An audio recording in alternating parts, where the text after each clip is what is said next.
Hello good morning students મિત્રો આપણે last લેક્ચરમાં ન્યુક્લિયસ ચેપ્ટર સ્ટાર્ટ કર્યું હતું કે જેમાં આપણે ન્યુક્લિયસની બેઝિક ઇન્ટ્રોડક્શન ધ્યાનમાં લીધી હતી બરાબર છે।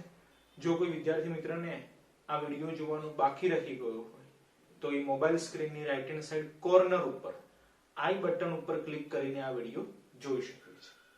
ઠીક છે, તો હવે આપણે ચેપ્ટરમાં આગળ વધીએ છીએ અને સ્ટાર્ટ કરીએ છીએ આપણો આજનો વિડિયો લેક્ચર કે જેમાં આપણે મેઇન ફોકસ આઇન્સ્ટાઈનના વિશિષ્ટ સાપેક્ષવાદ ઉપર આપીશું।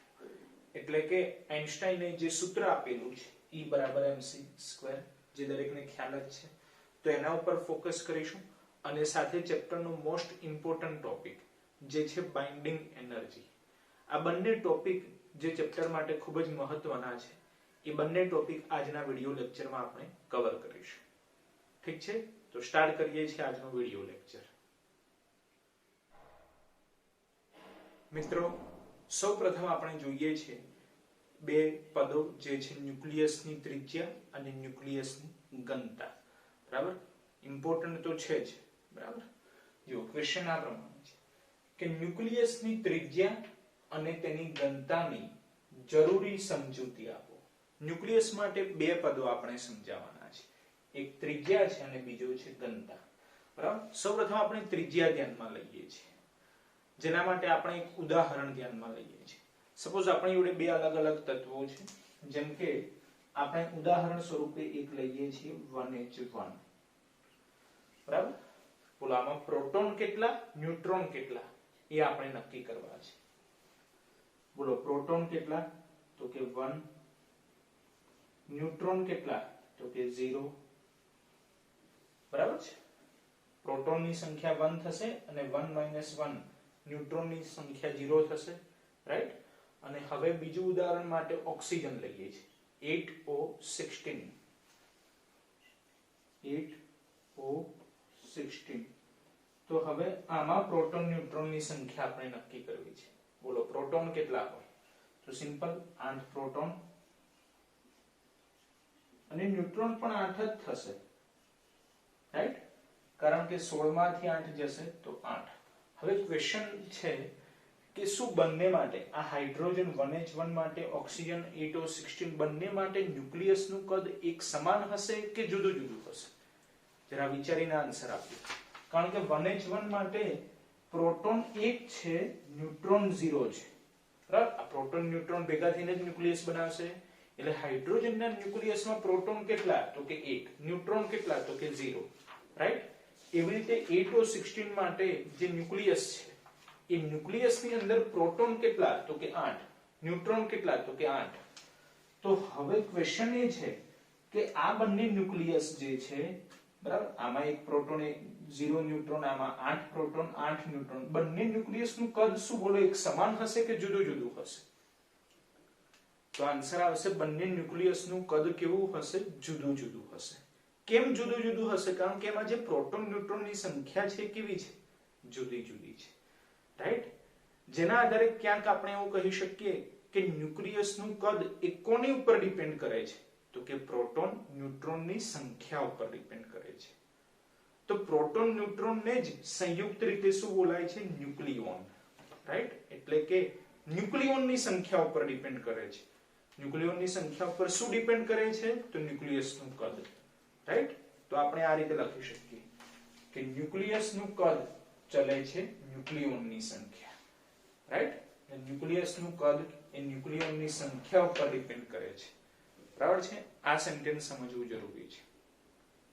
તો ન્યુક્લિયસનું કદ જેનો સિમ્બોલ આપણે V લઈએ છીએ, અને ખ્યાલ છે કે ન્યુક્લિયોનની સંખ્યા એટલે કે પ્રોટોનની સંખ્યા પ્લસ ન્યુટ્રોનની સંખ્યા, જેને કહેવાય કેપિટલ A, પરમાણુ દળાંક, રાઈટ। એટલે V ચલે છે A, બરાબર। V એ શું છે, ન્યુક્લિયસનું કદ। તો ન્યુક્લિયસનો આકાર ગોળાકાર, બોલો ગોળા માટે કદનું સૂત્ર 4/3πr3, રાઈટ। તો V ની જગ્યાએ આપણે લખી દીધા 4/3πr3, ચલે છે A એઝ ઇટ ઇઝ છે, રાઈટ। હવે આપણને ખ્યાલ છે કે 4/3π કેવા છે, અચળ છે, જ્યારે r શું છે એ ન્યુક્લિયસની ત્રિજ્યા છે અને એ બદલાતી રહેશે, રાઈટ।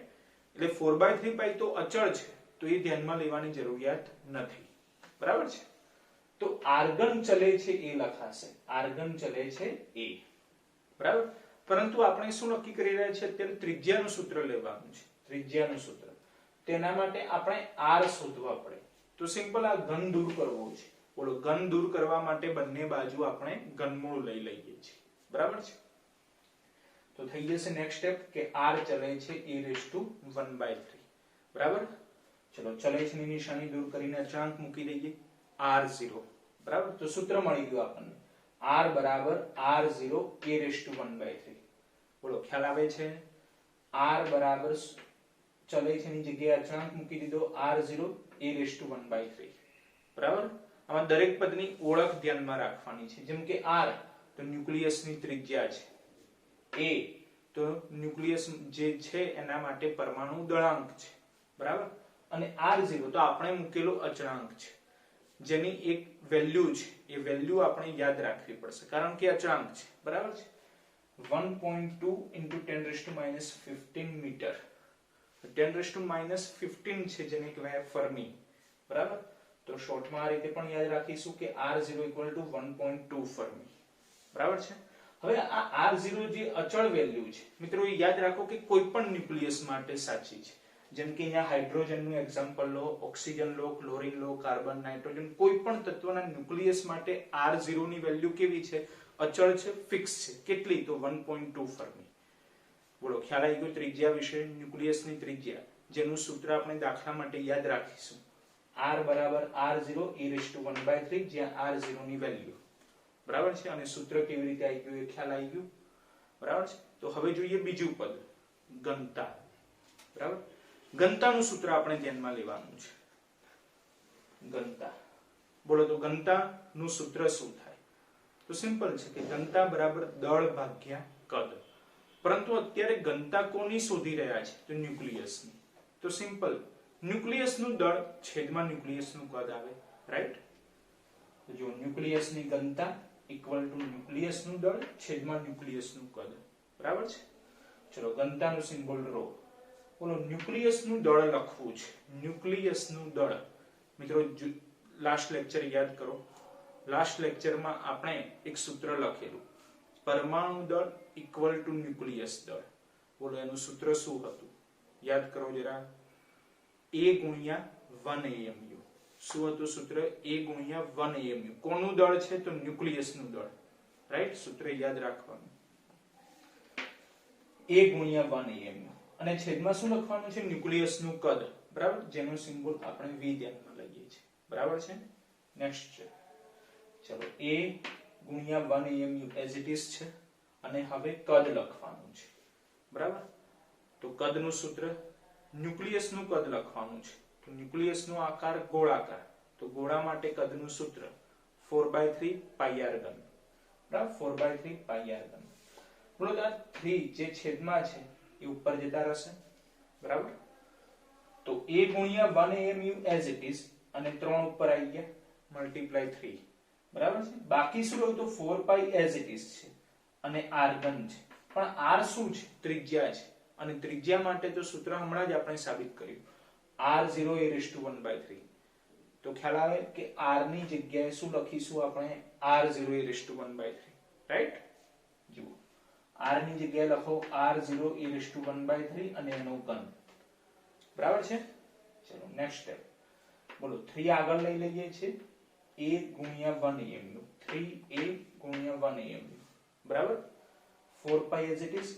હવે આ જે 3 ઘાત છે એ અંદર મલ્ટીપ્લાય થશે, એટલે r0 જોડે ગુણાશે, તો બની જશે r0 ઘન, બરાબર. અને a જોડે ગુણાય તો ઘન ઘનમૂળ કેન્સલ થઈ જશે, ઘન ઘનમૂળ કેન્સલ થઈ જાય, બાકી રહે a, બરાબર. તો ખ્યાલ આવે કે ઉપર નીચે a કેન્સલ થઈ જશે. તો હવે શું બાકી રહે છે? જુઓ તો 3 × 1 AMU અને છેદમાં 4π r0 ઘન. તો મિત્રો, ખ્યાલ આવે તો આ દરેક વેલ્યુ કેવી છે? અચળ છે, ફિક્સ છે, બરાબર. તેનો મીનિંગ શું થયો? કે ન્યુક્લિયસની ઘનતા માટે કોઈ સૂત્ર નહીં મળે આપણને, પણ ડાયરેક્ટ આન્સર આવીને ઉભો રહેશે.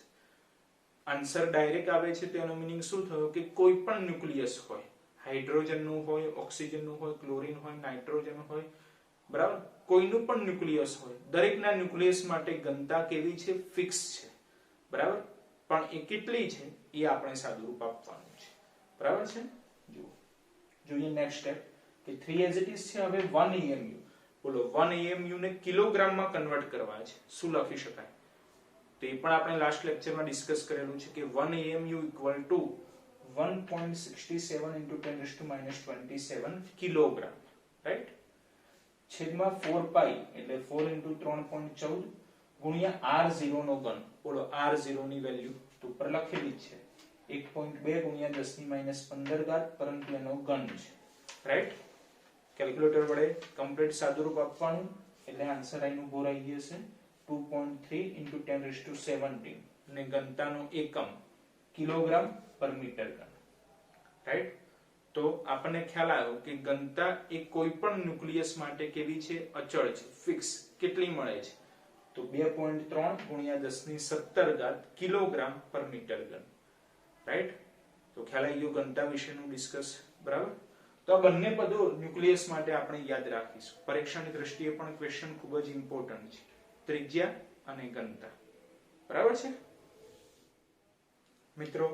હવે આપણે આ જે ઘનતાનું સૂત્ર મેળવ્યું અને સૂત્રમાં દરેક અચળાંકો માટે કિંમતો મૂકીને જે ઘનતા માટેની ફિક્સ વેલ્યુ મળી, જે કહી શકાય કે દરેક ન્યુક્લિયસ માટે એક સમાન છે, ફિક્સ છે, બરાબર, એ વેલ્યુ આપણને મળી.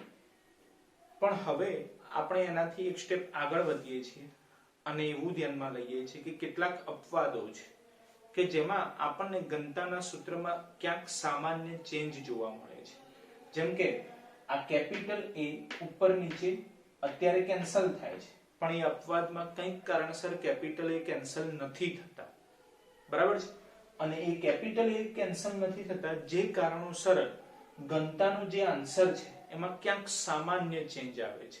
જેમ કે કહી શકાય કે 3 પછીના આંકડાઓ ક્યાંક બદલાય છે, પણ એ ચેન્જ કેવો છે? માઇનોર ચેન્જ છે, બરાબર, પણ ચેન્જ તો છે જ એવું આપણે કહી શકીએ, બરાબર. તો એ દર્શાવવા માટે ટેક્સ્ટબુકમાં એક સારું એવું એક્ઝામ્પલ આપેલું છે, ઉદાહરણ 1, જેની રકમ આ પ્રમાણે છે.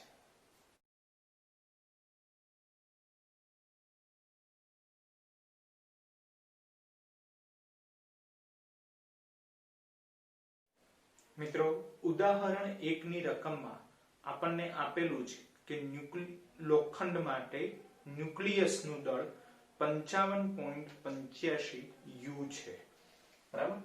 જો ન્યુક્લિયસનું દળ 55.85 U જેટલું છે અને ન્યુક્લિયસ માટે પરમાણુ દળાંક કેપિટલ A 56 જેટલો છે, એ બરાબર 56 છે. તો એ ન્યુક્લિયસની ઘનતા આપણે ફાઇન્ડ આઉટ કરવાની છે, ઘનતા ρ આપણે શોધવાની છે, બરાબર. હવે મિત્રો ઘનતા શોધવા માટેનું સૂત્ર આપણી જોડે છે જ, બરાબર. આ ન્યુક્લિયસની ઘનતા ઇક્વલ ટુ ન્યુક્લિયસનું દળ છેદમાં ન્યુક્લિયસનું કદ. હવે જુઓ તો મિત્રો આ જે આપણે કેલ્ક્યુલેશન દર્શાવેલી છે એમાં ન્યુક્લિયસનું દળ જેનું સૂત્ર આપણે અગાઉના લેક્ચરમાં નક્કી કરેલું એ લખેલું છે A ગુણ્યા 1 EMU. જ્યારે અત્યારે દાખલાની રકમમાં તમે ધ્યાનથી જુઓ તમને ખ્યાલ આવશે કે લોખંડ માટે ન્યુક્લિયસનું દળ ડાયરેક્ટ આપી જ દીધેલું છે, એટલે આપણે કોઈ સૂત્ર એપ્લાય કરીને જવાબ લાવવાનો નથી. ન્યુક્લિયસના દળ માટે ન્યુક્લિયસનું દળ રકમમાં ફિક્સ આપેલું જ છે 55.85, બરાબર. U કરેલા છે એટલે AMU એકમમાં આપેલું છે, રાઈટ. તો એ જ લખી દઈએ 55.85 U, બરાબર છે. અને છેદમાં આવશે કદ, પરંતુ ન્યુક્લિયસનું કદ જેનું સૂત્ર શું થાય? 4/3 પાઈ r ઘન. બોલો એમાં r ની વેલ્યુ મૂકી દઈએ r0 e⁻1/3 અને પછી સાદુરૂપ આપીએ એટલે આ બધા જ સ્ટેપ આપણે ડાયરેક્ટ ધ્યાનમાં લઈએ છીએ. તો આન્સર આવશે 4/3 પાઈ r0 ઘન a, બરાબર છે. પણ આ છેદના 3 છે એને આપણે ઉપર લઈ લીધેલા છે, બરાબર. ખ્યાલ આવે છે? 4/3 પાઈ r0 ઘન a, બરાબર. કદનું સૂત્ર એપ્લાય કર્યું, ત્રિજ્યા r ની કિંમત પણ મૂકી દીધેલી છે, બરાબર. ચલો તો 4/3 એટલે છેદના 3 આપણે ઉપર મલ્ટીપ્લાય કરી દઈએ છીએ, બરાબર. છેદના 3 આપણે ઉપર મલ્ટીપ્લાય કરીશું, બરાબર છે? તો 55.85 u હવે છેદમાં 4/3 તો છેદના 3 ઉપર મલ્ટીપ્લાય થઈ ગયા, તો બાકી શું રહ્યું? તો 4πr0 ઘન a. બોલો, ખ્યાલ આવ્યો? બરાબર છે? તો હવે સિમ્પલ છે, કિંમતો મૂકો, સાદુરૂપ આપો, આન્સર આવી જશે, બરાબર? ચલો 55.85 પછી u એટલે 1 AMU જ કહેવાય, જેને કિલોગ્રામમાં આપણે લખવા છે, તો લખાશે 1.67 ગુણ્યા 10 - 27, બરાબર? 1.67 ગુણ્યા 10 - 27 ગુણાકારમાં છે 3 છેદમાં 4 પાઈ ની વેલ્યુ 3.14, એ આપણે લખી દઈએ છીએ, તો આપેલા છે 56 અને r0 આપણને ખ્યાલ છે 1.2 ગુણ્યા 10 - 15 પણ એનો ઘન છે, બરાબર? તો જો આમાં ઉપર નીચે a કેન્સલ નથી થતા, કારણ કે ઉપર a લઈએ છીએ આપણે ન્યુક્લિયસનું દળ, જે રકમમાં ફિક્સ આપેલું છે 55.85, અને છેદમાં લઈએ છીએ એ પરમાણુ દળાંક, એ પણ રકમમાં આપેલ છે 56, તો ખ્યાલ આવે કે 55.85 અને 56 કેન્સલ ના થાય. હા, પણ બંને એકબીજાની નજીકના આંકડા છે, એટલે આન્સર આ જે છે ઘનતાનો એની નજીકનો આન્સર આવશે, બરાબર છે? એક્ઝેક્ટ આવો આન્સર નહીં આવે, પણ એની નજીકનો આન્સર આવશે. એટલે કે 3 પછીના આંકડા બદલાય છે, પણ એ આંકડા ખાસ આપણે ધ્યાનમાં લેતા નથી, અને બાકીનો આન્સર લખીએ તો એનું એ જ આઈનું પૂરે છે, બરાબર છે? એટલે કહી શકાય કે જે અપૂર્ણાંક વાળા સંખ્યાઓ છે, જેમ કે આપણે અગાઉના લેક્ચરમાં નક્કી કર્યું હતું કે ક્લોરીન માટે આઇસોટોપના કારણે એનું દળ મળે છે આપણને 35.5 AMU, બરાબર? તો એના આધારે ઘનતામાં ક્યાંક સામાન્ય ચેન્જ આવી શકે, કોઈ ખાસ મોટો ચેન્જ આવશે નહીં, સામાન્ય ચેન્જ આવશે, બરાબર? જેમ કે આમાં તમે જુઓ, સાદુરૂપ આપો તો ઘનતાનો આન્સર એટલો જ આઈનું પૂરો રહે છે, 2.3 ગુણ્યા 10 - 17, બરાબર છે? એનું એ જ આન્સર આઈનું પૂરો છે. સામાન્ય 3 પછીના આંકડા ક્યાંક બદલાય, બરાબર? પણ એટલા બધા આપણે ધ્યાનમાં લેતા નથી. એટલે શોર્ટમાં આપણે એવું કહી શકીએ કે ન્યુક્લિયસ કોઈ પણ હોય, ઘનતા કેવી રહે છે? અચળ રહે છે, બરાબર? પણ આ એક એક્ઝામ્પલ જરા અપવાદ જેવો છે કે કેપિટલ એ ઉપર નીચે કેન્સલ નથી થતા, બરાબર? તો ઉદાહરણ એક આના માટે તમારે ધ્યાનમાં રાખવાનું છે, બરાબર છે? ચાલો વિદ્યાર્થી મિત્રો, હવે આપણે ચેપ્ટરમાં આગળ વધીએ છીએ અને જોઈએ છીએ આપણો નેક્સ્ટ ટોપિક, જે છે આઇન્સ્ટાઈનનો વિશિષ્ટ સાપેક્ષવાદ, બરાબર? જેમાં આપણને ખ્યાલ છે કે આઇન્સ્ટાઈને જગવિખ્યાત સૂત્ર આપેલું છે E = mc², બરાબર? તો એ સૂત્ર ઉપર આપણે વધારે ફોકસ કરવાનું છે કે સૂત્ર આપણને શું કહેવા માંગે છે, બરાબર? જે છે વિશિષ્ટ સાપેક્ષવાદ, બરાબર? તો જેના માટે ક્વેશ્ચન આ પ્રમાણે આવી શકે પરીક્ષામાં. જુઓ, આઇન્સ્ટાઈનના વિશિષ્ટ સાપેક્ષવાદ વડે દળ ઊર્જાની સમતુલ્યતા ટૂંકમાં સમજાવો. દળ અને ઊર્જા એકબીજાને સમતુલ્ય છે, એ આપણે ટૂંકમાં સમજાવવાનું છે, બરાબર? તો મિત્રો, આઇન્સ્ટાઈને જે વિશિષ્ટ સાપેક્ષવાદ રજૂ કર્યો, એમાં એણે એ જ ખુલાસો કરેલો છે કે દળ અને ઊર્જા એકબીજાને સમતુલ્ય છે. એકબીજાને સમતુલ્ય છે એનો મીનિંગ શું થયો? કે ક્યાંક આપણે દળનું ઊર્જામાં અને ઊર્જાનું દળમાં રૂપાંતરણ કરી શકીએ છીએ, જેને કહી શકાય કે દળ અને ઊર્જા એકબીજાને સમતુલ્ય છે. જેમ કે ઉદાહરણ તરીકે આપણે એવું કહીએ કે કોઈ પદાર્થ ધ્યાનમાં લઈએ છીએ, એ પદાર્થની આપણે ઊર્જા વધારીએ છીએ, તેનો મીનિંગ શું થયો? કે એનું દળ પણ વધ્યું છે. ઊર્જા વધે છે તો દળ પણ વધે છે, ઊર્જા ઘટે છે તો દળ પણ ઘટે છે, બરાબર? એટલે દળ અને ઊર્જા એકબીજાને કેવા છે? સમતુલ્ય છે. પરંતુ જો ઊર્જામાં વધારો કરીએ તો દળમાં જે વધારો થાય છે કેવો છે? સામાન્ય વધારો છે. એટલે ક્યાંક ખાસ આપણે વ્યવહારમાં અનુભવી નથી શકતા, બરાબર? પણ આપણને ક્યાંક હિન્ટ તો મળી જ જાય છે કે આ પદાર્થનું દળ વધારે છે, કારણ કે એની ઊર્જા વધારે છે, રાઈટ? પણ આપણે ખાસ એટલો બધો અનુભવ નથી કરી શકતા, કારણ કે એ દળમાં જે વધારો થાય છે કેવો છે? સામાન્ય વધારો છે, બરાબર છે? પણ વધારો તો થાય જ, એટલે એને આપણે અવગણી ન શકીએ, બરાબર છે? તો ટૂંકમાં એવું કહી શકીએ કે દળ અને ઊર્જા એકબીજાને સમતુલ્ય છે, એટલે કે બંનેનું એકબીજામાં રૂપાંતરણ શક્ય છે, દળનું ઊર્જામાં, ઊર્જાનું દળમાં. અને રૂપાંતરણ કરવા માટે આઈન્સ્ટાઈન એક સૂત્ર પણ આપેલું છે, E બરાબર mc², જે દરેકને ખ્યાલ જ છે, બરાબર છે. જો સિમ્પલ છે કે આઈન્સ્ટાઈને જે વિશિષ્ટ સાપેક્ષવાદ રજૂ કર્યો એ વાદ મુજબ આપણે કહી શકીએ કે દળ અને ઉર્જા એકબીજાને સમતુલ્ય છે, અર્થાત દળનું ઉર્જામાં અને ઉર્જાનું દળમાં રૂપાંતરણ શક્ય છે. તો એ રૂપાંતરણ કરવું હોય તેના માટેનું સૂત્ર પણ છે આપણી જોડે, દળ ઉર્જા સંબંધ E બરાબર mc², બરાબર. જ્યાં આપણને ખ્યાલ છે કે E શું છે તો ઉર્જા છે, m શું છે તો દળ છે, બરાબર. અને જો ઉર્જા શોધવી હોય તો સૂત્ર વાપરવાનું E બરાબર mc², દળ શોધવું હોય તો સૂત્ર વાપરવાનું m બરાબર E/c². બોલો આવડે, બરાબર. પણ આમાં c શું છે તો લખેલું છે, c આપણને ખ્યાલ છે કે પ્રકાશનો વેગ છે, જે અચળ છે. બોલો એની વેલ્યુ કેટલી છે તો કે 3 × 10⁸ મીટર પર સેકન્ડ. બોલો ખ્યાલ આવી ગયો, બરાબર. હવે વધારે ડિટેલ મેળવવા માટે આપણે કેટલાક ઉદાહરણ ધ્યાનમાં લીધેલા છે કે જે આપણને આ E બરાબર mc² નું ઊંડાણપૂર્વકનું નોલેજ આપે. એવા કેટલાક બે ઉદાહરણો આપણે વ્યવહારિક ધ્યાનમાં લીધેલા છે. એ ઉદાહરણો આપણે જરા ડિટેલમાં સમજીએ છીએ, બરાબર. જોઈએ તો મિત્રો ઉદાહરણ 1, જેમાં આપણે એક ક્વેશ્ચન ધ્યાનમાં લીધેલો છે આ પ્રમાણે: સ્થિર અવસ્થામાં રહેલો બોલ અને ગતિમાન અવસ્થામાં રહેલો બોલ બંનેમાંથી કોનું દળ વધુ હશે? ક્વેશ્ચન સિમ્પલ છે. એક બોલ સ્થિર અવસ્થામાં છે અને બીજા કિસ્સામાં બોલ ગતિમાન અવસ્થામાં છે, રાઈટ, ગતિ કરે છે. તો આ બંનેમાંથી કયા બોલનું દળ વધારે હશે એ આપણે નક્કી કરવાનું છે. તો બોલો એકદમ સિમ્પલ ક્વેશ્ચન છે કે સ્થિર પડેલા બોલનું દળ વધારે હશે કે ગતિમાન અવસ્થામાં રહેલા બોલનું દળ વધારે હશે?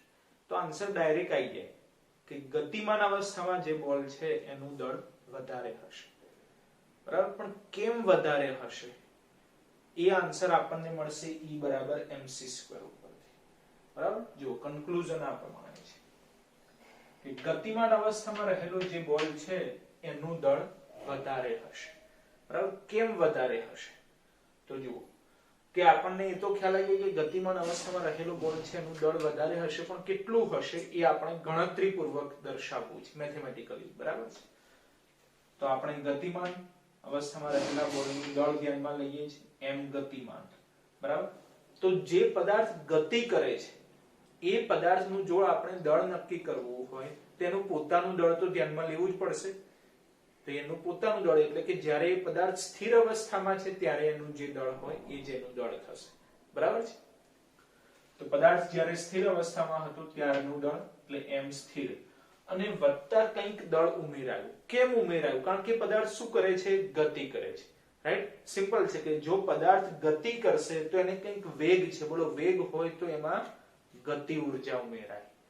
શું ઉમેરાય? ગતિ ઉર્જા ઉમેરાય, બરાબર. આ ખાસ ધ્યાનમાં રાખવાનું છે. જો અહીંયા દર્શાવેલું છે આપણે કે આ બોલ ગતિ કરે છે, ધારો કે v જેટલા વેગથી ગતિ કરે છે, તો સિમ્પલ છે કે વેગ છે અને પદાર્થનું કંઈક તો દળ તો છે જ પહેલેથી, બરાબર. તો આપણને ગતિ ઉર્જા મળી એ 12 mv² સૂત્ર પ્રમાણે, બરાબર. એટલે એની ગતિ ઉર્જામાં ઉમેરો થયો, ગતિ ઉર્જા વધી છે. પણ આ સમજૂતી શું છે કે જો ઉર્જામાં વધારો થાય તો દળમાં પણ વધારો થાય છે. કારણ કે આઈન્સ્ટાઈનનો સાપેક્ષવાદ જ હમણાં આપણે પૂરો કર્યો, બરાબર છે. અને એના ઉપર જ આ ઉદાહરણ છે કે દળ અને ઉર્જા કેવા છે? એકબીજાને સમતુલ્ય છે. જો ઉર્જામાં વધારો થાય તો દળમાં વધારો થાય, રાઈટ. એટલે જો આની કાઇનેટિક એનર્જી વધશે કારણ કે ગતિમાન અવસ્થામાં છે તો સિમ્પલ છે કાઇનેટિક એનર્જી વધી, ઉર્જામાં વધારો થયો તો દળમાં વધારો થયો, રાઈટ. દળમાં પહેલા કરતા કંઈક વધારો થઈ ગયો તો સિમ્પલ આન્સર આવી ગયો કે ગતિમાન અવસ્થામાં રહેલો પદાર્થ કે જેનું દળ વધારે હોય, બરાબર છે. તો એ વધારાનું દળ જે છે ગતિ ઉર્જાના કારણે લાગતું એને આપણે નામ આપી દઈએ છીએ m એક્સ્ટ્રા, બરાબર છે. અને એ કેવી રીતે મળે તો એ પણ આપણે ધ્યાનમાં લઈએ છીએ કે જ્યાં m એક્સ્ટ્રા, તો સિમ્પલ દળમાં થતો વધારો આપણે નક્કી કરવો છે. બોલો સૂત્ર શું થાય? m બરાબર E/c². તો લખો m બરાબર E/c². બોલો ખ્યાલ આવે, બરાબર. પણ આ વધારો કેવો હોય છે? ખૂબ જ સામાન્ય હોય છે. કેમ સામાન્ય હોય છે એ સમજવાનું છે. જુઓ, બોલો છેદમાં શું છે? c². બોલો c ની વેલ્યુ કેટલી છે? 3 ગુણ્યા 10 ની 8 ઘાત. પણ એનો વર્ગ કરવો પડશે. બોલો વર્ગ કરીશું તો 10 ની કેટલી ઘાત થશે? 16 ઘાત થશે. 10 ની 16 ઘાત થશે. બરાબર? 10 ની 16 ઘાત થઈ ગઈ. પણ એ 10 ની 16 ઘાત કેવી છે? પ્લસ છે. બરાબર? એટલે કહી શકાય કે પ્રકાશનો વેગ વધ્યો છે. બરાબર? હવે ધ્યાન આપજો. બરાબર? જો તો m અને c બોલો કેવું પ્રમાણ છે? વ્યસ્ત પ્રમાણ છે. તો સિમ્પલ, જો c વધે તો m ઘટે. બોલો c વધે તો m ઘટે. તેનો મીનિંગ શું થયું? કે દળમાં વધારો તો થાય છે, પણ કેવો થાય છે? ખૂબ જ ઓછો થાય છે. અને એ વધારો ઓછો હોવાથી એને આપણે એટલું બધું ધ્યાનથી જોઈ શકતા નથી, સમજી નથી શકતા. પણ આપણા મગજમાં ક્યાંક ફિલિંગ આવી જાય છે કે કાઇનેટિક એનર્જી ઉમેરાશે કારણ કે વેગ છે, રાઈટ? તો દળમાં કંઈક તો વધારો થવાનો જ છે. પણ કેવો વધારો થાય છે? સામાન્ય વધારો થાય છે. બરાબર છે? એટલે ખાસ એટલું બધું આપણે અનુભવ કરી શકતા નથી. બોલો ખ્યાલ આવ્યો છે? પહેલું ઉદાહરણ. બરાબર? જોઈએ હજી વધારે ડીપલી જવા માટે એક બીજું ઉદાહરણ પણ આપણે ધ્યાનમાં લીધેલું છે. બરાબર? જો આ રીતે છે કે જો 1 કિલોગ્રામ પાણીને 4.2 ગુણ્યા 10 ની 3 ઘાત જૂલ ઉર્જા આપવામાં આવે તો તેના દળમાં થતો વધારો શોધો. પાણી છે 1 કિલોગ્રામ જેટલું, એને કંઈક ઉર્જા આપીએ છે. તો હમણાં જ કીધું કે જો ઉર્જામાં વધારો થાય તો દળમાં પણ વધારો થાય. પણ એ દળમાં કેટલો વધારો થાય છે એ આપણે શોધવાનું છે. તો દળ નક્કી કરવાનું છે. બોલો દળ માટેનું સૂત્ર m બરાબર e/c². બરાબર? m બરાબર e/c². બોલો e ની વેલ્યુ કેટલી? તો 4.2 ગુણ્યા 10 ની 3 ઘાત. બોલો c ની વેલ્યુ કેટલી? તો 3 ગુણ્યા 10 ની 8 ઘાત. કરો એનો વર્ગ તો થઈ જાય 3 નો વર્ગ 9, 10 ની 8 ઘાત, એનો વર્ગ તો 10 ની 16 ઘાત. એટલે આપણે ડાયરેક્ટ લખી લઈએ છીએ 9 ગુણ્યા 10 ની 16 ઘાત. ચલો ભાગાકાર કરો. 4.2 ભાગ્યા 9 આન્સર આવે 0.47 ગુણ્યા 10 ની -13 કિલોગ્રામ. બરાબર છે? દળ મળી ગયું આપણને 0.47 ગુણ્યા 10 ની -13 કિલોગ્રામ. જો તો આ ઉદાહરણ આપણને દર્શાવે છે કે ઉર્જામાં વધારો થયો તો દળમાં વધારો તો થાય છે, પણ 10 ની કેવી ઘાત આવે છે? -13 ઘાત આવે છે. -13 ઘાત એટલે બહુ જ ઓછો વધારો છે, એકદમ સામાન્ય વધારો છે. બરાબર છે? એટલે વધારો તો થાય જ છે દળમાં, પણ સામાન્ય વધારો છે એટલે આપણે ખાસ જોઈ શકતા નથી, અનુભવી નથી શકતા. બરાબર? પણ ક્યાંક આપણને હિન્ટ મળી જાય છે કે વધારો તો થશે જ. એ હિન્ટ કેમ મળે છે? કારણ કે આપણને ખ્યાલ છે કે દળ અને ઉર્જા એકબીજાને સમતુલ્ય છે, કે જો ઉર્જામાં વધારો થયો તો દળમાં વધારો તો થશે જ, પણ એ વધારો કેવો છે? સામાન્ય છે. બરાબર છે? તો આ હતું ટોટલ ડિસ્કશન આઇન્સ્ટાઈનનો સાપેક્ષવાદ. બરાબર? જેના માટે સૂત્ર યાદ જ રાખવાનું છે અને યાદ રહેશે જ. બરાબર? તમને પહેલેથી ખ્યાલ જ હશે. E બરાબર mc². ઠીક છે મિત્રો? હવે આપણે જે આઇન્સ્ટાઈનના વિશિષ્ટ સાપેક્ષવાદ અનુસાર દળ અને ઉર્જા વચ્ચેનો સંબંધ ધ્યાનમાં લીધો, E બરાબર mc². તેને અનુરૂપ એક દાખલો ધ્યાનમાં લઈએ છીએ, જે છે ઉદાહરણ 2, જેની રકમ આ પ્રમાણે છે.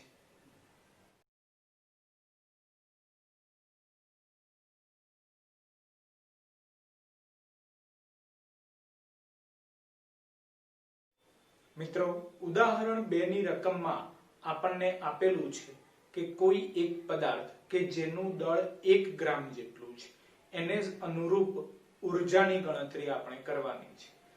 રાઈટ? તો જે દળ આપેલું છે 1 ગ્રામ છે, m બરાબર 1 ગ્રામ. તો એને કિલોગ્રામમાં કન્વર્ટ કરી દઈએ. એટલે 1 ગુણ્યા 10 ની -3 કિલોગ્રામ. તો એને અનુરૂપ ઉર્જા કેપિટલ E આપણે શોધવાની છે. રાઈટ? તો એનું સૂત્ર E બરાબર mc². તો ઉર્જા E બરાબર mc². બોલો m ની વેલ્યુ કેટલી છે? 10 ની -3 ઘાત. બોલો c ની વેલ્યુ કેટલી? તો 3 ગુણ્યા 10 ની 8 ઘાત, એનો વર્ગ. રાઈટ? સાદું રૂપ આપો તો ઉર્જા E બરાબર આપણને મળી જશે 9 ગુણ્યા 10 ની 13 ઘાત જૂલ. એકદમ સિમ્પલ છે, બરાબર છે મિત્રો? હવે પાછા આપણે થિયરીમાં આગળ વધીએ છીએ અને જોઈએ છીએ આપણો નેક્સ્ટ ટોપિક, જેમાં આપણે દળ, ક્ષતિ અને બંધન ઉર્જા ધ્યાનમાં લેવાના છે. બે પદો આપણે ડિટેલમાં સમજવાના છે, દળ, ક્ષતિ અને બંધન ઉર્જા, બરાબર? જેને રિલેટેડ ક્વેશ્ચન આ પ્રમાણે આવી શકે બોર્ડમાં. દળ ક્ષતિ એટલે શું? ન્યુક્લિયસની બંધન ઉર્જા જરૂરી ઉદાહરણ વડે સમજાવો. બંને પદો આવી ગયા. પહેલા દળ ક્ષતિ વિશે આપણે માહિતી મેળવીશું અને પછી ન્યુક્લિયસની બંધન ઉર્જા વિશે આપણે માહિતી મેળવીશું. મિત્રો નોટ કરી લેજો કે ક્વેશ્ચન ખૂબ જ ઇમ્પોર્ટન્ટ છે, આઈએમપી છે પરીક્ષાની દ્રષ્ટિએ, રાઈટ? એટલે દરેક વિદ્યાર્થી મિત્રોએ પૂરેપૂરું ધ્યાન આપવું, બરાબર? સૌપ્રથમ આપણે દળ ક્ષતિ સમજવાનો પ્રયત્ન કરીએ છીએ. તો નામ ઉપરથી જ ખ્યાલ આવી જાય કે ક્ષતિ એટલે ક્યાંક કંઈક એરર રહી ગઈ હશે, એરર, રાઈટ? પણ એરર શેમાં છે? દળમાં. તો એને નામ આપી દીધું દળ ક્ષતિ. પણ હવે ક્વેશ્ચન ત્યાં ઉદ્ભવે કે આ દળમાં કંઈક એરર ઉદ્ભવી કેવી રીતે? તો એના માટે આપણે એક બેઝિક ઉદાહરણ ધ્યાનમાં લીધેલું છે કે ન્યુટ્રોન અને પ્રોટોન ને સંલગ્ન થઈને આપણે શું બોલીએ છીએ? ન્યુક્લિયોન. જો ઉચ્ચાર ધ્યાન રાખજો કે ન્યુટ્રોન પ્લસ પ્રોટોન તો શું બોલાય છે? ન્યુક્લિયોન, રાઈટ? તો એ રીતે કેટલાક પ્રોટોન કેટલાક ન્યુટ્રોન આપણે જોડે ધ્યાનમાં લઈએ છીએ, એટલે કે ન્યુક્લિયોન ધ્યાનમાં લઈએ છીએ, બરાબર? જો આકૃતિ તમે જુઓ તો 2 ન્યુટ્રોન 3 પ્રોટોન આપણે ધ્યાનમાં લીધેલા છે, બરાબર? આપણને ખ્યાલ છે કે આ ન્યુટ્રોન પ્રોટોન એટલે કે ન્યુક્લિયોન ભેગા થઈને શું બનાવે છે? ન્યુક્લિયસ બનાવે છે, રાઈટ? તો આપણે 2 ન્યુટ્રોન 3 પ્રોટોન એટલે કે ન્યુક્લિયોન ધ્યાનમાં લીધા, બરાબર? હવે આ 3 પ્રોટોન અને 2 ન્યુટ્રોન ભેગા મળીને એક ન્યુક્લિયસ બનાવે છે એવું આપણે ધ્યાનમાં લઈએ છીએ. આ 3 પ્રોટોન 2 ન્યુટ્રોન ભેગા મળીને એક આખું ન્યુક્લિયસ બનાવે છે. તો સિમ્પલ છે. આ ન્યુક્લિયસ કોનું બનેલું છે? તો કે 3 પ્રોટોન અને 2 ન્યુટ્રોન. તો આ ન્યુક્લિયસની અંદર કેટલા પ્રોટોન હોવા જોઈએ? 3. ન્યુટ્રોન કેટલા હોવા જોઈએ? 2. કારણ કે આ જ 3 પ્રોટોન 2 ન્યુટ્રોન ભેગા થઈને આ ન્યુક્લિયસ બનેલું છે, બરાબર છે? અને ન્યુક્લિયસ જેમાં 3 પ્રોટોન અને 2 ન્યુટ્રોન છે, બરાબર? જો સેન્ટેન્સ બરાબર સમજજો તો જ દળ ક્ષતિનો મીનિંગ શું છે એ આપણે પકડી શકીશું. આ ન્યુક્લિયોન છે અને આ જ ન્યુક્લિયોન ભેગા થઈને શું બનેલું છે? તો કે ન્યુક્લિયસ. તો હવે બંનેનું દળ નક્કી કરીએ આપણે, ન્યુક્લિયોનનું દળ અને ન્યુક્લિયસનું દળ. જો ફરીથી સેન્ટેન્સ સમજજો. આ જ ન્યુક્લિયોન ભેગા મળીને ન્યુક્લિયસ બને છે અને હવે બંનેનું દળ નક્કી કરીએ છીએ, ન્યુક્લિયોનનું દળ અને ન્યુક્લિયસનું દળ. બોલો બંનેનું દળ કેવું આવવું જોઈએ? બોલો બંનેનું દળ એક સમાન આવવું જોઈએ. પરંતુ એક સમાન આવતું નથી. અને કેવું મળે છે? તો ન્યુક્લિયોનનું દળ ગ્રેટર ધેન ન્યુક્લિયસનું દળ મળે છે. હવે ક્વેશ્ચન ત્યાં ઉદ્ભવે કે આ જ ન્યુક્લિયોન ભેગા મળીને આ જ ન્યુક્લિયસની રચના કરેલી છે, તો બંનેનું દળ કેવું આવવું જોઈએ? એક સમાન આવવું જોઈએ, પણ નથી આવતું. ધેટ મીન્સ કે દળમાં કંઈક એરર રહી જાય છે. શું રહી જાય છે? કંઈક એરર રહી જાય છે. માટે દળમાં ઉદ્ભવતી એ એરરને આપણે નામ આપી દીધું દળ ક્ષતિ. બોલો ખ્યાલ આવ્યો ઉદાહરણ? હવે આ જે ઉદાહરણ આપણે ધ્યાનમાં લીધેલું છે એને શબ્દોમાં લખી દઈએ, બરાબર? જુઓ, ન્યુક્લિયસ એટલે તમારે આ જોવાનું. આ ન્યુક્લિયસ બોલો શેનું બનેલું છે? તો કે પ્રોટોન અને ન્યુટ્રોન, રાઈટ? તો ન્યુક્લિયસ ન્યુટ્રોન અને પ્રોટોનનું બનેલું હોવાથી ન્યુક્લિયસનું દળ, આ ન્યુક્લિયસનું દળ તેના પ્રોટોન અને ન્યુટ્રોનના વ્યક્તિગત દળોના સરવાળા જેટલું હોય. આના પ્રોટોન અને ન્યુટ્રોનના એટલે કે આ ના વ્યક્તિગત દળોના સરવાળા જેટલું હોય. એટલે આ ન્યુક્લિયોનનું દળ અને ન્યુક્લિયસનું દળ બંને કેવા હોય? એક સમાન હોય. તેમ પ્રથમ દ્રષ્ટિએ લાગે છે, પરંતુ વાસ્તવમાં તેવું નથી, રાઈટ? પરંતુ વાસ્તવમાં ન્યુક્લિયસનું દળ હંમેશા ન્યુક્લિયોનના દળ કરતા ઓછું જ હોય. કેવું હોય? ઓછું હોય. કોનું દળ ઓછું હોય? તો કે ન્યુક્લિયસનું દળ. બોલો ખ્યાલ આવી ગયું? આખું ઉદાહરણ કે આ ન્યુક્લિયોન છે, તો ન્યુક્લિયોન ધેટ મીન્સ કે કેટલાક ન્યુટ્રોન હોય કેટલાક પ્રોટોન હોય, એ જ ન્યુક્લિયોન ભેગા મળીને શું બનાવે છે? ન્યુક્લિયસ બનાવે છે. તો સિમ્પલ બંનેનું દળ કેવું હોવું જોઈએ? એક સમાન હોવું જોઈએ, પણ નથી મળતું. ધેટ મીન્સ કે કંઈક એરર છે. શેમાં? તો કે દળ એક સમાન નથી મળતું, એટલે દળમાં એરર છે, તો એને નામ આપી દીધું દળ ક્ષતિ. બોલો, ખ્યાલ આવ્યો? તો હવે એ બંનેનું દળ કેવી રીતનું હોય છે? તો યાદ રાખો કે ન્યુક્લિયસનું દળ ન્યુક્લિયોનના દળ કરતા ઓછું હોય છે. ડન? ઓકે. તો હવે આ દળ ક્ષતિની પ્રોપર શબ્દોમાં ડેફિનેશન આપણે ધ્યાનમાં લઈએ છીએ. તો સિમ્પલ ખ્યાલ આવી જાય કે ન્યુક્લિયોનનું દળ વધારે હોય છે, ન્યુક્લિયસનું દળ ઓછું હોય છે. તો હવે એ દળ કેટલું ઓછું છે, એટલે કે ડિફરન્સ આપણે નક્કી કરવું છે. દળમાં કંઈક એરર રહી ગઈ, એ આપણે નક્કી કરવું છે. તો કઈ રીતે થશે? તો સિમ્પલ આ બંને દળોની બાદબાકી કરી દઈએ. શું કરી દઈએ? બાદબાકી કરી દઈએ, એટલે કે તફાવત ધ્યાનમાં લઈએ. તો વ્યાખ્યા મળી ગઈ આપણને દળ ક્ષતિ કે ન્યુક્લિયસના અને ન્યુક્લિયોનના દળ વચ્ચેના તફાવતને દળ ક્ષતિ કહે છે. બરાબર? ન્યુક્લિયસ છે અને ન્યુક્લિયોન છે, બંને વચ્ચે દળનો જે તફાવત થયો એ તફાવતને તો આપણે દળ ક્ષતિ કહી શકીશું. બરાબર છે? બોલો, ક્લિયર? તો હવે એ દળ ક્ષતિ આપણે કેવી રીતે શોધી શકીએ? એના માટેનું સૂત્ર ધ્યાનમાં લઈએ. તો દળ ક્ષતિ જેનો સિમ્બોલ આપણે લઈએ છીએ ડેલ્ટા એમ. બરાબર? ડેલ્ટા એમ એનું સૂત્ર ધ્યાનમાં લેવું છે. તો બાદબાકી તો કરવી જ પડશે, વ્યાખ્યાના આધારે તફાવત લેવું જ પડશે આપણે. બરાબર? પણ બાદબાકી માટે સિમ્પલ છે કે મોટી રકમમાંથી નાની રકમ બાદ થાય. તો મોટું કોણ છે અત્યારે? ન્યુક્લિયોનનું દળ. અને વેલ્યુ નાની કોની છે? તો ન્યુક્લિયસનું દળ. એટલે ન્યુક્લિયોનનું દળ માઈનસ ન્યુક્લિયસનું દળ કરવું પડે. જુઓ, ન્યુક્લિયોનનું દળ એટલે કેપિટલ M ઓફ ન્યુક્લિયોન માઈનસ ન્યુક્લિયસનું દળ કરવું પડે, એટલે કે માઈનસ ન્યુક્લિયસ માસ. બોલો, ખ્યાલ આવી ગયું? ન્યુક્લિયોનનું દળ માઈનસ ન્યુક્લિયસનું દળ. બરાબર? પરંતુ ન્યુક્લિયોનનો મીનિંગ શું છે? તો સમજો, ન્યુક્લિયોનનો મીનિંગ કે કેટલાક પ્રોટોન પણ હોય, કેટલાક ન્યુટ્રોન પણ હોય. બરાબર છે? તો સિમ્પલ ન્યુક્લિયોનનું માસ આપણે લખવું હોય તો ન્યુક્લિયોન ધેટ મીન્સ કે પ્રોટોન પ્લસ ન્યુટ્રોન. તો પ્રોટોનનું દળ પણ લેવું પડે અને જોડે ન્યુટ્રોનનું દળ પણ લેવું પડે. રાઈટ? તો પ્રોટોનનું દળ પ્લસ ન્યુટ્રોનનું દળ. બોલો, ખ્યાલ આવે છે? Mp એટલે કે પ્રોટોનનું દળ, Mn એટલે કે ન્યુટ્રોનનું દળ. અને ન્યુક્લિયસના દળને આપણે ફક્ત કેપિટલ M સિમ્બોલ જ આપીએ છીએ. બોલો, ખ્યાલ આવ્યો? ઓકે. હવે આ જે પ્રોટોનનું દળ છે એને આપણે સિમ્બોલ આપી દઈએ છીએ Mp.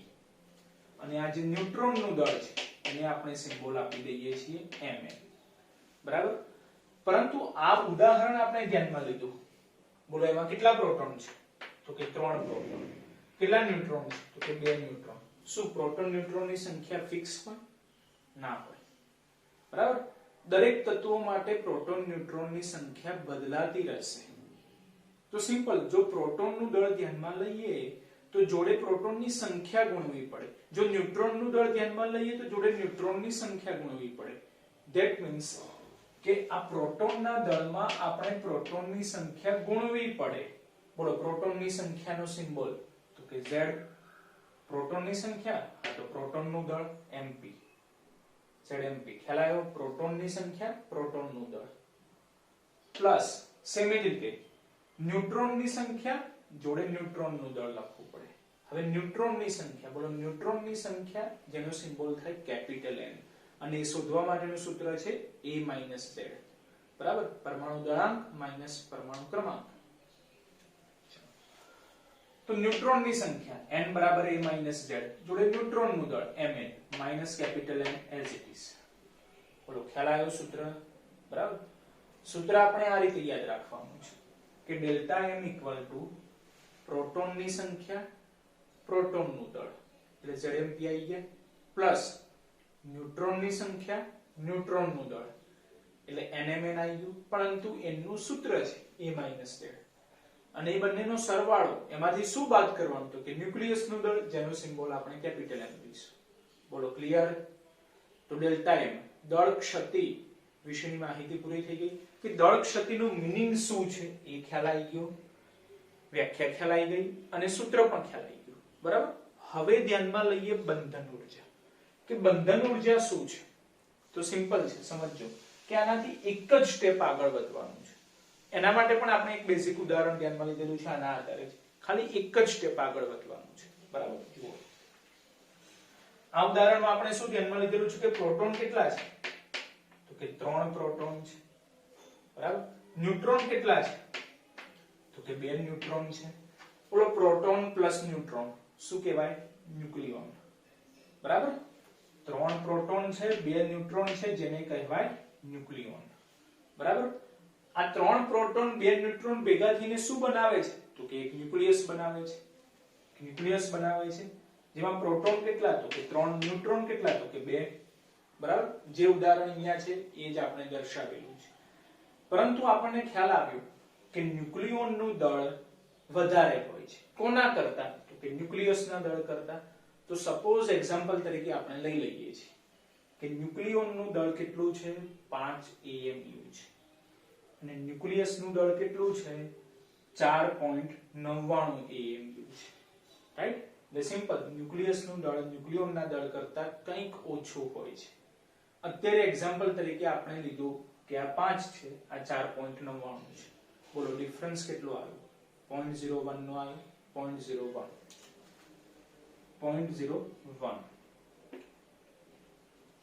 બરાબર, હવે જો આપણે પ્રક્રિયા બેલેન્સ કરવી હોય એટલે આ બાજુ 5 AMU છે તો આ બાજુ પણ 5 AMU બનાવવા પડે. રાઈટ, બનાવવા પડે. તો આ બાજુ 5 AMU બનાવવા માટે શું કરવું પડે, તો સિમ્પલ છે, જે ડિફરન્સ આવ્યો એટલો એડ કરો. બોલો 4.99 ઉમેરો 0.01, 4.99 ઉમેરો 0.01. બોલો 4.99 માં 0.01 ઉમેરીએ તો 5 થઈ જશે. તો હવે જુઓ બંને બાજુ પ્રક્રિયા કેવી થઈ ગઈ, બેલેન્સ થઈ ગઈ. પણ આપણે બેલેન્સ કરવા માટે શું કર્યું, તો 0.01 જેટલું દળ ઉમેર્યું. શું કર્યું, 0.01 જેટલું દળ ઉમેર્યું. પરંતુ આઇન્સ્ટાઈનનો વિશિષ્ટ સાપેક્ષવાદ એવું કહે છે કે દળ અને ઊર્જા એકબીજાને સમતુલ્ય છે. તો મેં દળ ઉમેર્યું એવું કહું કે ઊર્જા ઉમેરી એવું કહું, બંનેનો મીનિંગ કેવો થયો, એક સમાન થયો. તો આપણે શબ્દોમાં ફેરફાર કરીએ છીએ કે 0.01 જેટલું દળ હું નથી ઉમેરતો, એની જગ્યાએ શું બોલીએ છીએ, ઊર્જા ઉમેરીએ છીએ. રાઈટ, તો એ ઉમેરવી પડતી ઊર્જા જેને સિમ્બોલ આપી દીધો ડેલ્ટા E. બોલો ખ્યાલ આવી ગયો, ડેલ્ટા E. તો આ ડેલ્ટા E ને શું કહેવાશે, બંધન ઊર્જા. કેમ, કેવી રીતે, પ્રોપર શબ્દોમાં સમજો. કે આ ન્યુક્લિયસ છે, આ ન્યુક્લિયસમાંથી આ 3 પ્રોટોન અને 2 ન્યુટ્રોન જેના ઘટકો છે એને છૂટા પાડવા છે. એને શું કરવું છે, છૂટા પાડવા છે. બરાબર, તો એને છૂટા પાડવા માટે કંઈક ઊર્જા આપવી પડે અને એ આપવી પડતી ઊર્જાને શું કહેવાય, બંધન ઊર્જા. રાઈટ, બંધન ઊર્જા કહેવાય. એટલે સિમ્પલ, આ પ્રોસેસ આપણે ઉલટી વિચારવાની છે. ઉલટી વિચારવાની છે કે ન્યુક્લિયસમાં રહેલા તેના ઘટકો એટલે કે પ્રોટોન અને ન્યુટ્રોન, જેને આપણે કહીએ ન્યુક્લિયોન, ને છૂટા પાડવા માટે એટલે કે આ પ્રોસેસ કરવા માટે કંઈક બહારથી ઊર્જા આપવી પડે છે. 0.01 ઉદાહરણ, એ આપવી પડતી ઊર્જાને શું કહેવાય છે, બંધન ઊર્જા. બોલો ખ્યાલ આવી ગયો, બંધન ઊર્જા. બરાબર, જોઈએ હવે આ ઉદાહરણ આપણે જે લખેલું છે ને એને જ આપણે પ્રોપર શબ્દોમાં લખેલું છે. બરાબર, જો આ ન્યુક્લિયસમાંથી બધા જ પ્રોટોન અને ન્યુટ્રોનને ફરી મુક્ત અવસ્થામાં લઈ જવા હોય તો આ અવસ્થામાં લઈ જવા હોય તો બહારથી કંઈક ઊર્જા આપવી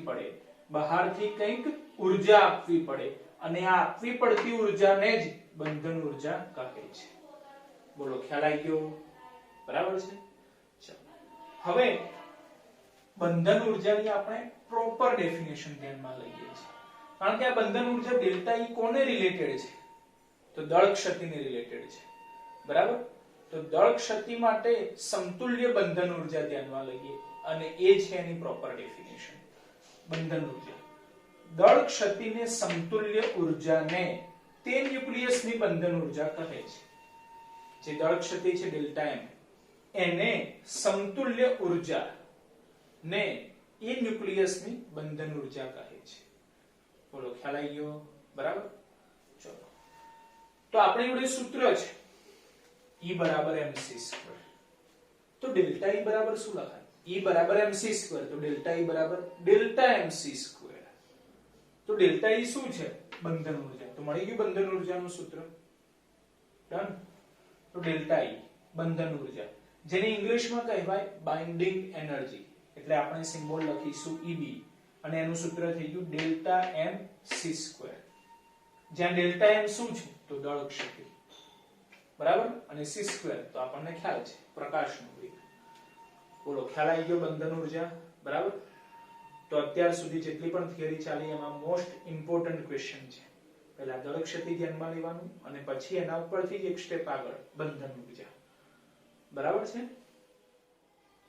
મિત્રો? હવે આપણે આ જે બે પદો પૂરા કર્યા, દળ ક્ષતિ ડેલ્ટા m અને બંધન ઉર્જા ડેલ્ટા E, બંને ના સૂત્રોનો ઉપયોગ થઈ શકે એવો એક મસ્ત દાખલો છે ટેક્સ્ટબુકનું જ ઉદાહરણ 3, જેની રકમ આ પ્રમાણે છે.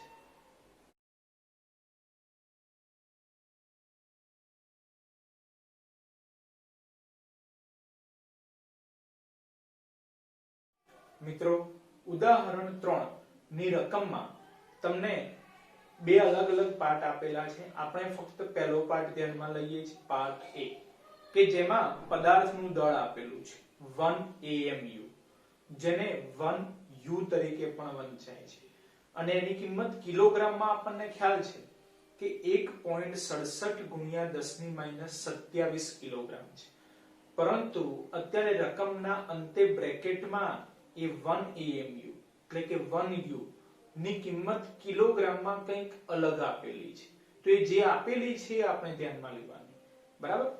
જુઓ, દળ m બરાબર 1 AMU એટલે લખાય 1 U, જેને કિલોગ્રામમાં રકમમાં આટલી રકમમાં આપેલું છે 1.6605 ગુણ્યા 10⁻27 કિલોગ્રામ. બરાબર? તો એને અનુરૂપ ઊર્જાની ગણતરી આપણે કરવાની છે અને એ ઊર્જાનો આન્સર આપણે બે જુદા જુદા એકમોમાં લાવવાનું છે. ઊર્જા શોધવાની છે બે જુદા જુદા એકમોમાં. પહેલા આન્સર જૂલમાં લાવવાનો છે અને પછી મેગા ઇલેક્ટ્રિક વોલ્ટમાં લાવવાનો છે. બોલો ખ્યાલ આવ્યો? પહેલો પાર્ટ. બરાબર. E શોધવાના છે. બોલો E નું સૂત્ર mc². ઊર્જા E બરાબર mc². m એટલે આપેલા છે 1.6605 ગુણ્યા 10⁻27 કિલોગ્રામ. લખી દઈએ 1.6605 ગુણ્યા 10⁻27 ગુણાકારમાં c². તો c ની વેલ્યુ આપણે 3 ગુણ્યા 10⁸ લઈએ છીએ, પરંતુ રકમના અંતે બ્રેકેટમાં વેલ્યુ અલગ આપેલી છે. તો એ વેલ્યુ આપણે ધ્યાનમાં લેવી પડે. c બરાબર 2.9979 ગુણ્યા 10⁸ મીટર પર સેકન્ડ. તો એટલી આપણે ધ્યાનમાં લઈશું. c 2.9979 ગુણ્યા 10⁸, પરંતુ એનો વર્ગ છે. બરાબર? સાદું રૂપ આપીએ તો E આપણને મળી જશે ઊર્જા 14.923 ગુણ્યા 10⁻11 ઊર્જાનો એકમ જૂલ. બોલો પહેલો આન્સર આવી ગયો કે ઊર્જા શોધો. કયા એકમમાં? જૂલમાં. ઊર્જા મળી ગઈ જૂલમાં. બરાબર? પણ હવે ફરીથી ઊર્જા શોધો મેગા ઇલેક્ટ્રિક વોલ્ટમાં. એટલે આ જૂલમાંથી આપણે ઇલેક્ટ્રિક વોલ્ટમાં કન્વર્ટ કરવું પડે. બોલો જૂલમાંથી ઇલેક્ટ્રિક વોલ્ટમાં કન્વર્ટ કરવા માટે ડિવાઇડ બાય 1.6 * 10⁻19. મળેલા આન્સરને 1.6 ગુણ્યા 10⁻19 વડે ડિવાઇડ કરવા પડે જૂલમાંથી ઇલેક્ટ્રિક વોલ્ટમાં કન્વર્ટ કરવા માટે. રાઈટ? E બરાબર 14.923 ગુણ્યા 10⁻11 ડિવાઇડ બાય 1.6 ગુણ્યા 10⁻19. ચલો સાદું રૂપ આપો તો આન્સર આવે 9.326 ગુણ્યા 10⁸ બાકી રહેશે અને સાદું રૂપ કરીએ એટલે 10⁸ બાકી રહેશે. એકમ થઈ જાય ઇલેક્ટ્રિક વોલ્ટ. બરાબર? પણ આન્સર શેમાં લાવવાનો છે? Mega electric volt. મેગા એટલે 10⁶. રાઈટ? એટલે સિમ્પલ 10⁸ માંથી આપણે બે ભાગ પાડી દઈએ, 10⁶ અને 10⁵. બોલો 10⁶ તો શું વંચાશે? મેગા. તો મેગા ઇલેક્ટ્રિક વોલ્ટ બની ગયું. પણ હજી 10 નો વર્ગ બાકી રહ્યો. શું બાકી રહ્યો? 10 નો વર્ગ. બોલો 10 નો વર્ગ એટલે 100 થાય. તો સિમ્પલ 9.326 ને 100 વડે ગુણી કાઢવા પડે. શું કરવું પડે? 100 વડે ગુણવા પડે. તો ગુણી કાઢીએ તો 2 પોઈન્ટ આ બાજુ ખસી જાય એટલે 932.6 થઈ જાય. અને પછી શું થઈ જાય? Mega electric volt. તો જુઓ E બરાબર 932.6 મેગા ઇલેક્ટ્રિક વોલ્ટ. તો મળી ગઈ ઉર્જા બીજા એકમમાં મેગા ઇલેક્ટ્રિક વોલ્ટમાં. બોલો ખ્યાલ આવી ગયો? ફર્સ્ટ પાર્ટ બરાબર છે. જોઈએ બીજો પાર્ટ. બીજા પાર્ટમાં આપણને ઓક્સિજન અણુ આપેલું છે. બરાબર, ઓક્સિજન અણુ. ઓક્સિજન આપેલ છે 8O16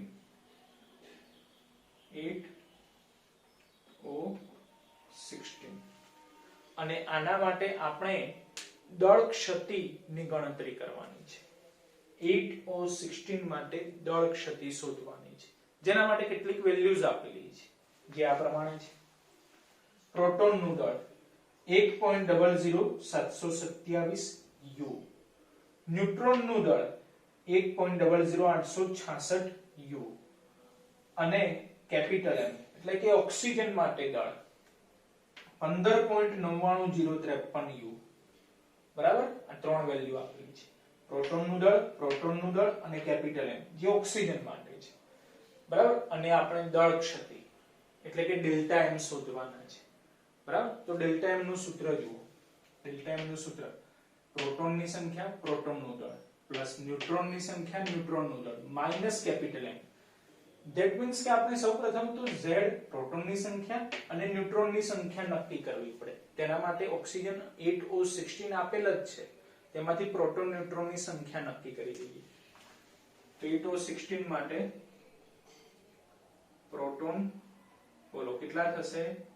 8 અને ન્યુટ્રોન બોલો કેટલા થશે? તો 16 માંથી 8 જાય તો 8. બોલો ક્લિયર?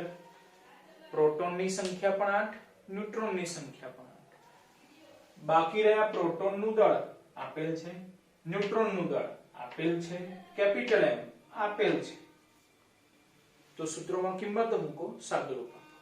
બરાબર છે, સિમ્પલ છે. ચલો દળ ક્ષતિ ડેલ્ટા M બરાબર પ્રોટોનની સંખ્યા પ્રોટોનનું દળ પ્લસ ન્યુટ્રોનની સંખ્યા ન્યુટ્રોનનું દળ માઈનસ M. બોલો Z કેટલા છે? 8 ગુણાકારમાં પ્રોટોનનું દળ 1.00727 બરાબર આપેલું જ છે, ચિંતા નહીં કરવાની. પ્લસ ન્યુટ્રોનનું દળ ન્યુટ્રોનની સંખ્યા 8 ગુણાકારમાં Mn એટલે કે ન્યુટ્રોનનું દળ એ પણ આપેલું છે 1.00866 માઈનસ કેપિટલ M 15.99053 બરાબર. ચલો સાદુરૂપ આપો તો આનો આન્સર આવશે 8 ગુણ્યા 1.00727 આન્સર આવશે 8.058. 8 ગુણ્યા 1.00866 આન્સર આવશે 8.069. બરાબર. આ બંનેનો શું કરવાનું? સરવાળો. એમાંથી શું બાદ કરવાનું? તો કે 15.99053 તો બાદ કરી દો તો આન્સર આવી જાય ડેલ્ટા M દળ ક્ષતિનો 0.136. પરંતુ આ બધાનો એકમ જુઓ U છે.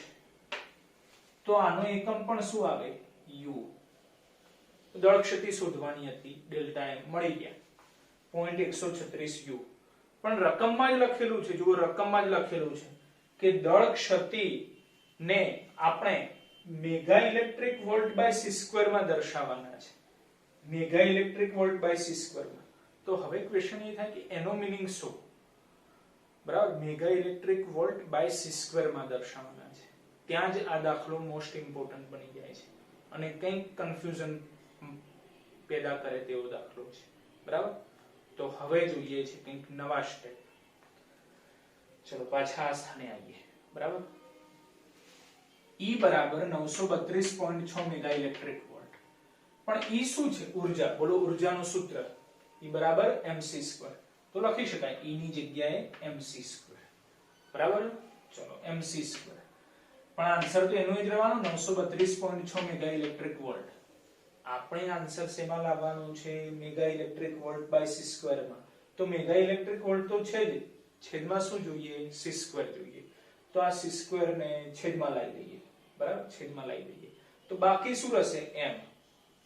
તો નેક્સ્ટ સ્ટેપ આવું થાય, m બરાબર 932.6 mega electric volt upon c². બરાબર, આ શેનો આન્સર થયો? m એટલે કે દળનો આન્સર થયો.